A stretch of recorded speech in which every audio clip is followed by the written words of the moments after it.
لیجیے ایک نیا افسانہ سماعت فرمائیے۔ عبدالواحد وفا کمائنی کا ہے۔ اس کا عنوان ہے بادام۔ بادام اور بہرام نئی دہلی کالج میں ساتھ ساتھ پڑھتے تھے۔ بہرام کی سنجیدہ نام کی لڑکی سے دوستی تھی۔ سنجیدہ کی ایک سہیلی کشمش تھی۔ کشمش حسین و جمیل نہ تھی مگر قبول صورت تھی۔ اس کی سیرت نہایت حسین تھی۔ وہ محنتی اور پڑھنے میں اچھی تھی۔ اس کی تمنا پروفیسر بننے کی تھی۔ بادام کی خواہش لیکچرار بننے کی تھی۔ وہ محنتی تھا اور اپنا وقت زیادہ تر مطالعہ ہی میں صرف کرتا تھا۔ اس کو اور کوئی شوق نہ تھا سوائے کلیات زاہد کی نظم پیغمبر اعظم کے۔ اس کو وہ اپنے دوست بہرام کو اکثر سنایا کرتا تھا۔ ایک دن بہرام نے اپنی دوست سنجیدہ اور اس کی سہیلی کشمش کو اپنے یہاں بلایا اور بادام کو بھی۔ جب سب بہرام کے یہاں جمع ہو گئے تو بہرام نے کہا، میں مسٹر بادام سے گزارش کرتا ہوں کہ وہ ہمیں نظم پیغمبر اعظم سنائیں۔ بادام نے نظم سنائی شروع کی۔ وہ پیغمبر نکالا زندگی کو جس نے پستی سے، بچایا آدمی کو آدمی کی چیرہ دستی سے، دبایا سازش باطل کو جس نے حق پرستی سے، فدا اس پر میرے ماں باپ میری جان نثار اس پر، سلام بے حساب اس پر، درود بے شمار اس پر۔ وہ جس نے پھونک دی انسانیت کی روح انسان میں، شرافت کو ملی تسکین جس کے ذل دامہ میں، مہو خورشید ٹانکے جس نے ہستی کے شبستہ میں، مساوات و قوت اس سے پہلے تھی نیوں ارزاں، مسلمہ ہی نہیں اس کا تو ہے ہر قوم پر احسان۔ نوازا جس نے یک بستہ دلوں کو سوز ایمان سے، مٹایا جہل کی ظلمت کو جس نے ذہن انسان سے، اجالا کر دیا دنیا میں جس نے نور قرآن سے۔ عظیم انسان اس جیسا نہ آیا ہے نہ آئے گا، اسی کی پیروی میں اب بھی انسان چین پائے گا۔ یہ کشمش کو بہت پسند آئی اور اسی سے وہ بادام کو دل سے چاہنے لگی۔ بادام نے جاتے ہوئے ایک شعر بھی سنایا تھا۔ شعر اسے عربز یاد ہو گیا تھا۔ وہ گنگناتی ہوئی اپنے گھر آ گئی۔ گھر آ کر ترنم سے دہرانے لگی، کون حور صبح کو دیتا ہے جھومر مہر کا، شب کو تاروں کی جھمکتی اوڑھنی دیتا ہے کون، یہ ستارے یہ گل و لالا یہ چنچل تتلیاں، ان حسینوں کو ادائے دلبری دیتا ہے کون، ہیں تو سب چہرے مگر ایک دوسرے سے مختلف، ہر نئے انسان کو صورت نئی دیتا ہے کون۔ 6-7 سال کا عرصہ گزر گیا۔ ایک روز کشمش ایک یونیورسٹی میں انٹرویو دینے گئی۔ اتفاق سے بادام بھی انٹرویو میں گیا۔ دونوں ایک دوسرے کو دیکھ کر خوش ہو گئے۔ دونوں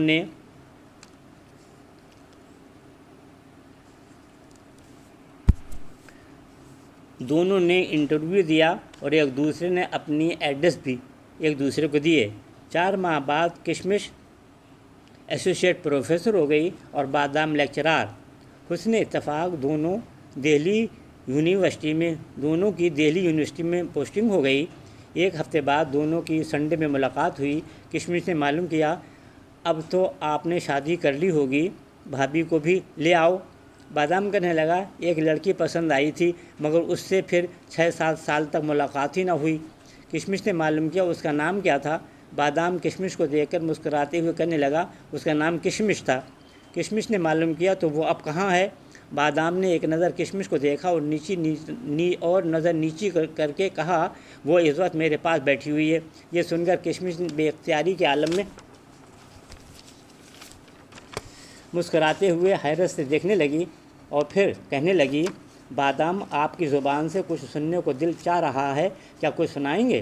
بادام کہنے لگا، میں کشمش کی خواہش کی تکمیل میں ضرور سناؤں گا، لو سنو۔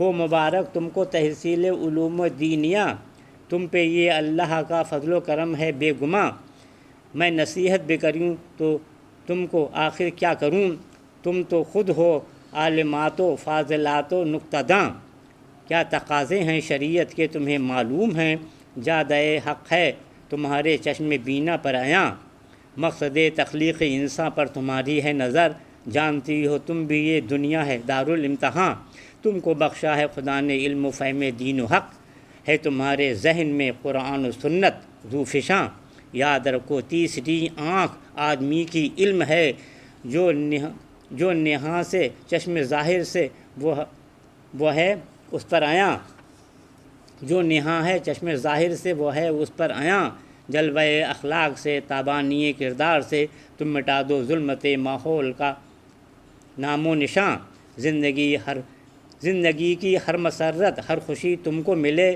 تم رہو دونوں جہاں میں کامران و شادماں، جس کے پھولوں سے مہک اٹھے فضائے گرد و پیش، تم میری کشمش بنو وہ زندگی کا گلستاں۔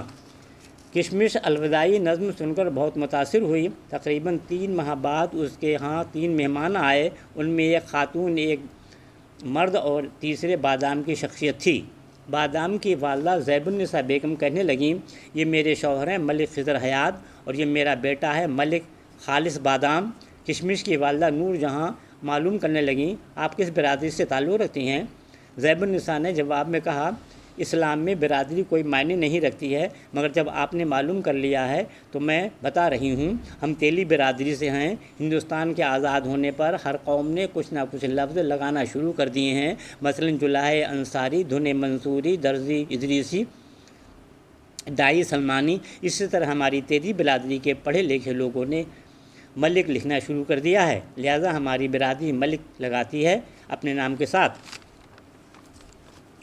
تیلی کا لفظ سن کر نور جہاں کو مایوسی ہوئی، مگر کشمش نے اپنی والدہ سے کہا، امی کیا آپ نے عروج قادری کا یہ شعر نہیں سنا؟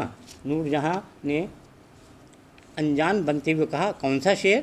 کشمش کہنے لگی، وہ یہ ہے، سنو، عروج حسب و نصب پر غرور لا حاصل، عمل تو لیں گے وہاں پر یہ خاندان نہیں۔ آخر نور جہاں نے زیب النساء کو جواب دیتے ہوئے کہا، ہم اس رشتے پر غور کریں گے۔ بادام سے خاموش نہ رہا گیا، آخر اس نے کہا، خالہ جان، میں بڑی مشکل سے اپنی امی کو منا کر لایا ہوں، آپ منع نہ کریں ورنہ پھر آپ کے در پر کبھی نہ آئیں گی۔ آپ نے کیا یہ شعر نہیں سنا ہے؟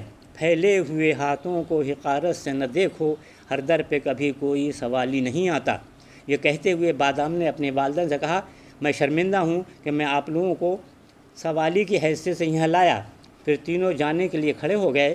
کشمش کے دل پر اس وقت کیا گزری تھی اس کا اندازہ تو اسی کو تھا۔ وہ اٹھی اور بادام کی والدہ سے معافی مانگنے لگی۔ آخرکار نور جہاں کو اپنی غلطی کا احساس ہو گیا۔ انہوں نے زیب النساء سے کہا، بہن آپ ہمیں معاف کر دیں، ہمیں برادری معلوم نہیں کرنی چاہیے تھی۔ زیب النساء کہنے لگی، آپ نے برادری معلوم کی تو ہم نے صحیح بات بتا دی تاکہ بعد میں رشتہ داری میں رکھنا نہ پڑے۔ ہمیں آپ کا رشتہ منظور ہے، اب ہم بغیر کھانا کھلائے نہیں جانے دیں گے۔ اس وقت بادام اور کشمش کو کس قدر خوشی ہوئی ہوگی اس کا اندازہ کسی اور کو کیا ہو سکتا ہے۔ ہاں، اس وقت زیب النساء کہنے لگیں، منزل کی سمت بڑھتے رہیں آپ کے قدم، کتنا ہی سد رہا ہوں آلام، الوداع۔